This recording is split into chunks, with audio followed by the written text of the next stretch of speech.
A day before my daughter's wedding, I said, "I can't wait for you to get married tomorrow." My wife chuckled, "What? The wedding happened yesterday." My daughter showed me her phone. There were photos of everyone there.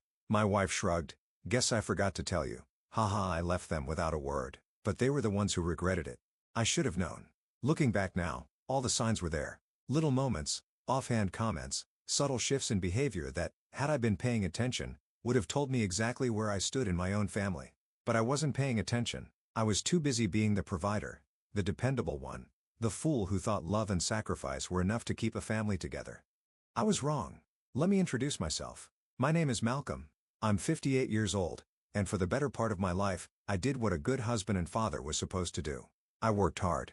I built a life for my family. I provided, protected, and made sure they had more than I ever did growing up. I wasn't born into wealth. No silver spoon, no inheritance waiting for me at the end of some trust fund. I worked for everything. I started at a small accounting firm, climbing my way up the corporate ladder while Deborah, my wife, stayed home to raise our daughter, Sophia. It was a role we both agreed on. She wanted to be there for Sophia full time, and I wanted to make sure they never had to worry about money. So I worked hard. Late nights at the office, missed weekends, skipped vacations, all of it to make sure my family had the best.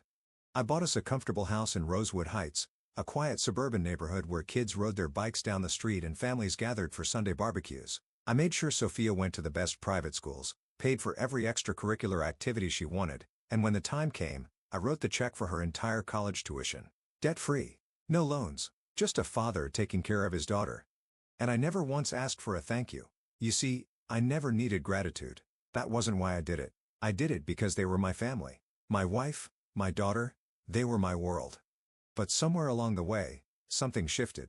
Maybe it was subtle at first. Small moments I brushed off because surely my own wife and daughter wouldn't take me for granted. Like the way Deborah started making financial decisions without me. Small at first. An expensive piece of furniture here, a last-minute vacation there. Whenever I questioned it, she'd wave me off saying, "You can afford it, Malcolm. Why are you making a big deal?" Or the way Sophia's gratitude became expectation. She never hesitated to ask for money, new clothes, trips with friends, an apartment in the city, but the words "thank you, Dad" became rare, almost non-existent. Then there was the wedding. When Sophia got engaged to Tyler, a corporate attorney from a well-off family, I was thrilled for her. I offered to pay for the wedding despite Tyler's parents insisting they could handle half. "No," I had said, smiling at my daughter, "this is my gift to you. I want you to have the wedding of your dreams." I should have seen it then. The shift in Sophia's expression, the way her eyes flickered toward her mother as if silently confirming something between them. I should have paid attention when Deborah started making all the decisions without asking for my input. The venue, the guest list, the catering, all handled by them.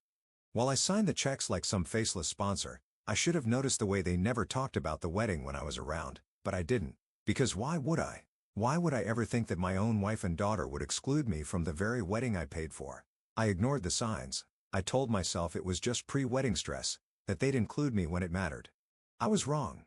A day before what I thought was the wedding, I walked into the kitchen, smiled at Deborah, and said, "I can't wait for the wedding tomorrow." And that's when she laughed. Not a nervous chuckle. Not a guilty giggle.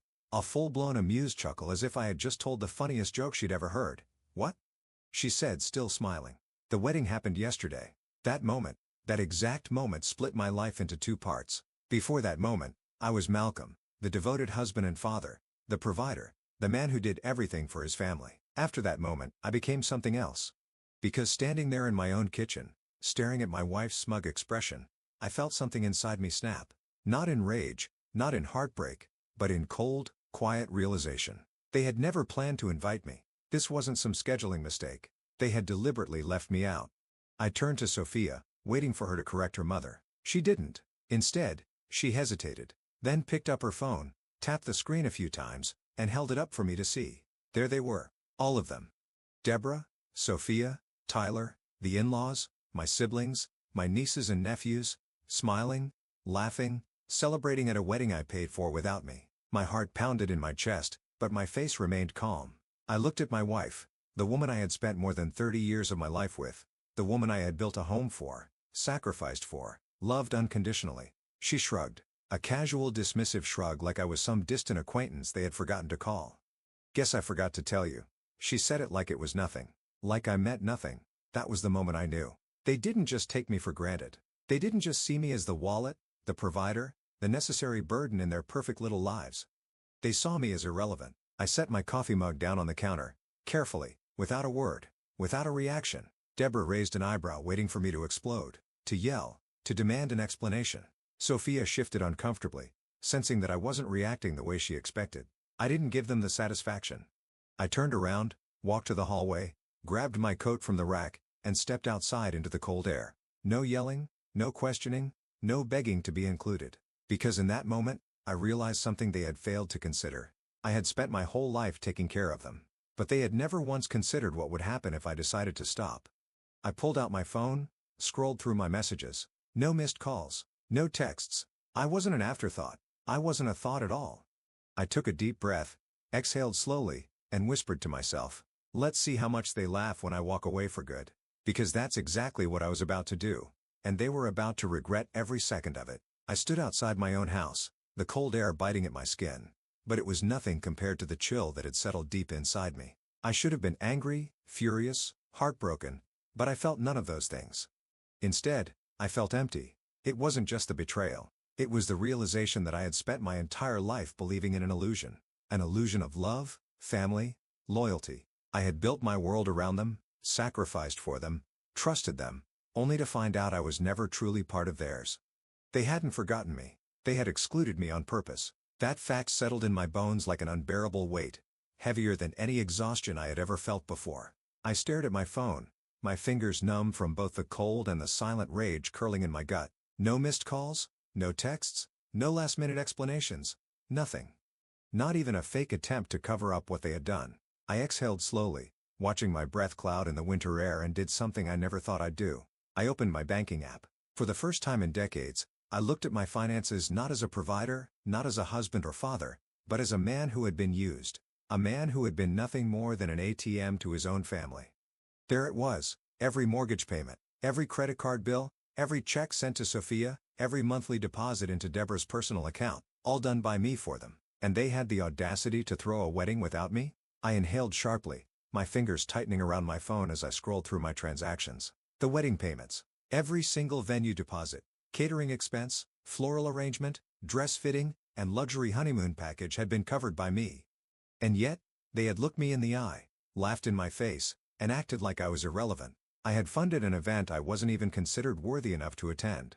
My mind was running, piecing everything together, and with each realization, something inside me hardened. This wasn't just a moment of forgetfulness. This wasn't accidental. This was calculated. I turned around and walked back toward the house, my steps slow, deliberate. I wasn't sure what I expected to find when I walked back inside. Maybe a sliver of remorse. Maybe even a half-hearted attempt at an apology. But when I stepped through the front door, all I heard was laughter. Deborah's light, careless chuckle. Sophia's amused giggle. I stopped just before entering the dining room, listening. "Dad's going to be fine," Sophia was saying, her voice casual, unconcerned. "He always gets over things." "Exactly," Deborah agreed. "You know how he is. He sulks for a while. Then he moves on. I told you, honey, he wouldn't have fit in at the wedding anyway. It was elegant. You know how stiff he can be." My blood turned to ice.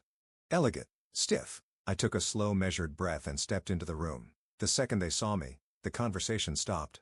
Sophia stiffened, her lips pressing together. Deborah looked up at me, her face smooth, unreadable. They weren't guilty. They were waiting for me to act the way they expected, angry at first, but eventually forgiving. Because that's what I had always done.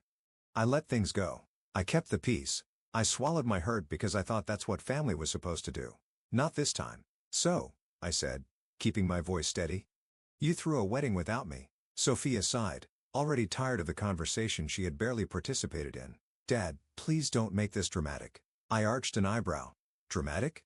I wasn't even invited to my own daughter's wedding. "It wasn't like that," Deborah cut in smoothly. "We just figured." "No," I interrupted, my voice dangerously calm. "You didn't forget. You decided I didn't belong." No one spoke. I looked at Sophia. "Do you have any idea what you've done?" I asked. She shrugged. "Dad, you're acting like we abandoned you. It was just a wedding. I'm still your daughter. You're still my father. Nothing changes. Nothing changes." I let those words sink in. The sheer audacity of them. They had excluded me, mocked me behind my back, used me, and still expected me to continue providing for them as if nothing had happened. I was done. Completely, entirely done, right? I said softly, stepping back from the table. Nothing changes. They didn't notice the shift in my tone. They didn't realize I had just made the biggest decision of my life. Deborah took a sip of her wine. Malcolm, don't be childish. You're making a big deal out of nothing. A big deal out of nothing, I repeated. Sophia rolled her eyes. Dad, come on. We had limited seats, and Mom thought. Mom thought, I repeated, so you had no say in your own wedding guest list. Sophia hesitated, and that's when I saw it. She hadn't cared enough to argue. She hadn't cared enough to fight for me. I nodded slowly, stepping back toward the hallway. Got it. Deborah raised an eyebrow. Where are you going? I need some air. I said simply. I grabbed my coat again, walked outside, and did what I should have done years ago. I opened my banking app again, and one by one, I started shutting it all down. The mortgage payments stopped. The credit cards in Deborah's name canceled. The monthly deposits into Sophia's account gone. The inheritance fund I had set up for her, revoked. They didn't need me at the wedding. Let's see how well they did without my money either. I stood on the porch, taking in the quiet night, feeling lighter than I had in years. They thought I was predictable. They thought I would always bend, always forgive, always stay. But they had made one critical mistake. They had underestimated just how much I could take. And they were about to find out what it felt like when the man they used stopped playing the fool. Because as far as I was concerned, I was done being their ATM, and I had no plans of looking back. I sat in my car, gripping the steering wheel, staring at the house I had spent the last 30 years building. The house that had seen birthdays, anniversaries, first steps, and late-night family dinners. A home. Or at least, that's what I had thought it was. But homes are built on love, on mutual respect, on the belief that you belong. And I didn't belong here anymore. Not to them. To them, I was a bank account with legs, a walking convenience. The one they turned to when bills needed paying, when debts needed clearing, when dreams needed funding. But when it came to including me in their lives, I was disposable. And the worst part, I had let it happen. For years, I had excused it, ignored it, rationalized it. I had told myself, that's just how families are. I had let myself believe that as long as I kept giving, kept sacrificing, they would see my worth. But they had seen my worth. They just never valued it. A cold, sharp realization settled in my chest as I sat in the driveway, the glow of the house's windows illuminating the stark truth. This wasn't a mistake. They weren't sorry, and they weren't going to change. So why the hell should I stay? I reached for my phone, opening the contact list. My lawyer's number was near the top. I stared at it. I could start right now. Call him. Tell him to start the paperwork. Divorce. Financial restructuring. Asset liquidation. Everything I had built for them. The house, the credit cards, the safety net. It all existed because of me. And if I walked away? If I truly, completely walked away? They had nothing. I let out a slow breath, pressing my thumb against my phone screen. But I didn't call. Not yet. Because I wasn't done. Not yet. I pushed the door open, stepping back into the freezing night air. My breath fogged in front of me as I walked back to the house. My footsteps deliberate, my heartbeat steady. I wasn't going to scream. I wasn't going to argue. I wasn't going to give them the satisfaction of seeing me break. When I walked inside, Deborah was still at the dining table, sipping her wine like nothing had happened. Sophia had moved to the couch, scrolling through her phone, her face as blank as ever. I stood in the entryway watching them. They didn't even flinch, didn't look guilty, didn't even try to explain themselves. Because why would they? They thought they had already won. That I would get over it like I always did. That I would sulk for a few days, then go back to paying for their lives like nothing had happened. I let the silence stretch. Then, finally, Deborah sighed, setting her glass down with a soft clink. Are you done being dramatic? I smiled. Not because I was amused. Not because I found any of this remotely funny. But because I knew something she didn't. I wasn't being dramatic. I was being done. Oh, I'm done all right. Her eyebrows knitted together, the first flicker of something that almost looked like unease crossing her face. Look, Malcolm, she said, exasperation in her voice. I know you're upset, but it was just a wedding. You're acting like we burned the house down. I tilted my head slightly. That's an interesting way to put it, Deborah. Because in a way you did, she scoffed. Oh, come on. I turned my gaze to Sophia. And you? I asked. Nothing to say? Sophia barely looked up from her phone. Dad, you're taking this way too seriously. We didn't mean to hurt you. Mom thought. Mom thought, I repeated. Sophia hesitated, then shrugged. Look, I just went along with it. It wasn't personal. Not personal. My own daughter had chosen to go along with excluding me from her wedding, had smiled for the cameras, danced under the lights, toasted to her new life, all while knowing I was sitting at home, thinking I still had a place in her world. And it wasn't personal? I felt something deep inside me go quiet. Numb. "All right," I said simply. Deborah frowned. "All right. That's it. That's it."